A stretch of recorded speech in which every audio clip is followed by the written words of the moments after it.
जय माता दी। माँ बगलामुखी ज्योतिष एंड सामुद्रिक विज्ञान चैनल पर मैं पंडित गोविंद शर्मा आप सभी दर्शकों का हार्दिक अभिनंदन करता हूं।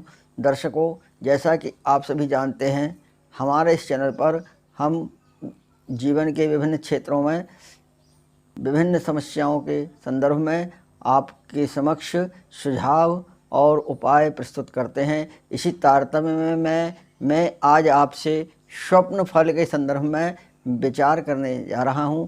आप वीडियो को अंत तक पूरा देखिए ताकि हमारे द्वारा प्रस्तुत की गई जानकारी से आप लाभ प्राप्त कर सकें।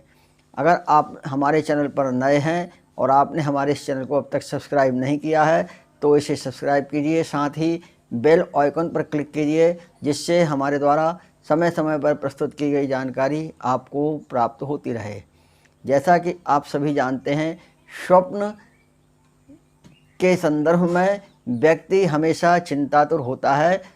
व्यक्ति जो भी स्वप्न देखता है उस स्वप्न के संदर्भ में विचार करता है कि इस स्वप्न का फल क्या होगा, शुभ या अशुभ, किस प्रकार का फल प्राप्त होगा और कब यह फल प्राप्त होगा। इसी चिंतातुर में व्यक्ति अपना समय श्रम बर्बाद करता है। इस संदर्भ में आपसे निवेदन है कि यदि आप दिन के समय स्वप्न देखते हैं या सूर्य उदय के पश्चात आप कोई स्वप्न देखते हैं तो इस स्वप्न का फल कुछ भी प्राप्त नहीं होता है, अर्थात यह स्वप्न निष्फल होते हैं। इसलिए इस समय में देखे गए स्वप्न के अच्छे या बुरे फल के संदर्भ में आप बिल्कुल निश्चिंत रहिए। किसी भी प्रकार का शुभ या अशुभ फल आपको इन स्वप्नों का प्राप्त नहीं होता है।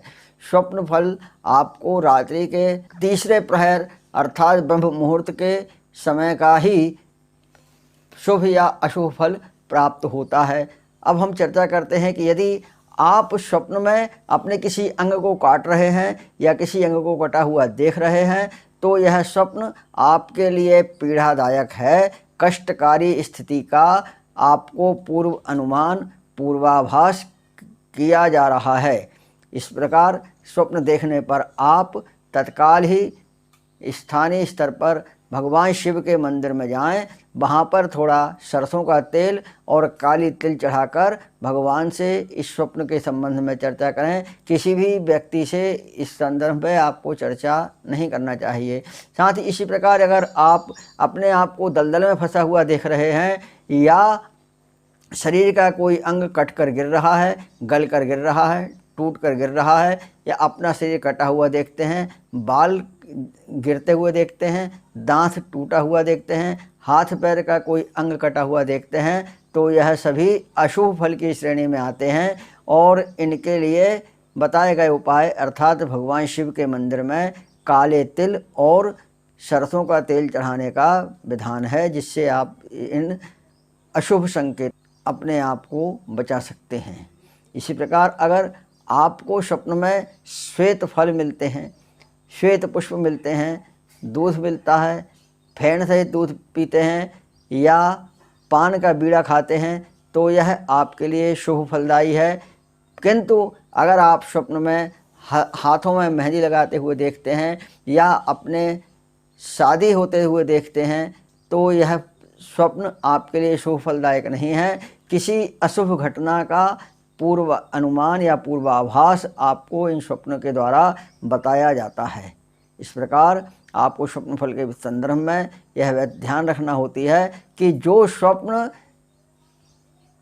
अच्छे फलदायी होते हैं वह जागृत अवस्था में जिन कार्यों को हम अच्छा मानते हैं, प्रसन्नतादायक मानते हैं, स्वप्न की स्थिति में उन्हीं कार्यों को देखना हमारे लिए अशुभ फलदायी हो सकता है, कष्टकारी स्थिति का पूर्वाभास हो सकता है।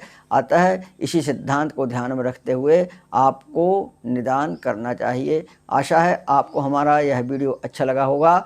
आगे आपके समक्ष पुनः उपयोगी जानकारी लेकर फिर आपसे विचार विमर्श करूँगा। तब तक आप स्वस्थ रहें, प्रसन्न रहें। जय माता दी।